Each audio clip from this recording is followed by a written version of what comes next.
I remember we had this very first Chinese parenting workshop, and one of the hosts was a young mom looking after two kids, and she said at one stage she was even having that thought of using pillow to suffocate her baby because she couldn't put up with the crying, and that's when we set up this Wellbeing Charitable Trust.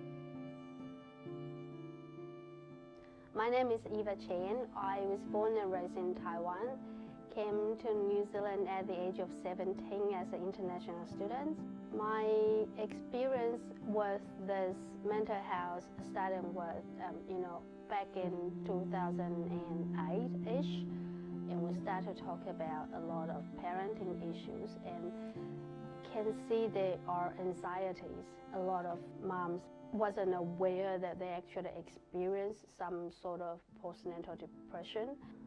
Our goal about the Wellbeing Trust, work together and see how do we use the existing information or resources that our government have for all the parents into some kind of culturally appropriate workshop and support to the parents. And that's how everything started.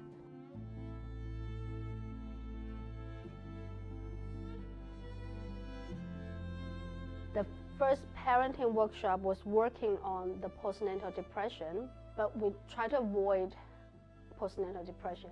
We try to make it positive, like this is a parenting workshop teaching you how to build a positive relationship with your newborn baby. Then slowly the workshop gets deeper and deeper because the group grows bigger and bigger. The parents, they trust us, they share more story behind their parenting struggles. Then we found out there are more behind it. It could be the childhood trauma. It could be our cultural restrictions. It could be the cultural conflicts between New Zealand and Asia. So the more we work, the more we found out that we can do. So then started from postnatal depression, it slowly moved to family violence prevention. Back then, there's always English, there's always the Western way of parenting, and that also caused the postnatal depression. I can't say it's the main reason, but it all have some elements in there because we were struggling to, as if our parenting or the way we brought up is wrong. So that's why we would try to deliver the message to the parents that all the parentings are good parenting. There's no right or wrong. You just have to have the safety, love, the understanding as the core value, and nothing can go really wrong. I would say the service provided back then would be not culturally conscious enough.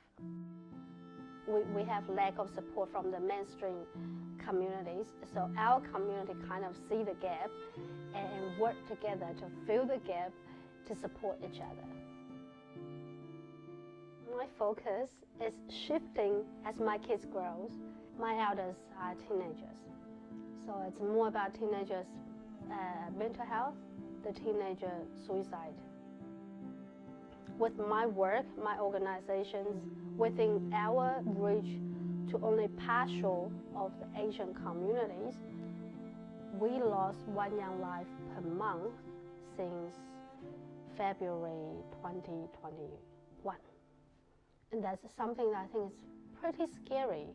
Imagine that I've been here as an international student, I've been here as struggling new parents, I've been here as newcomers, and then I can't imagine under what kind of stress these teenagers will decide to take their own life. It is really sad to say that we don't have resources there to help us. We're so limited of the services that we can reach out to. Not saying that the mainstream doesn't want to provide the support to us. The mainstream is struggling themselves too. The mainstreams also have lack of staff or professionals to support the teenagers. But honestly, Asian parents, we are struggling and we are screaming for the support, especially the organizations who are working at the mental health sectors. We've been screaming for years, but no one hears us. So it is frustrating, and I don't know how far this can go, because apparently nothing is happening. The small grassroots organizations or communities, we learn to help each other to work together with the limited resources. We just have to.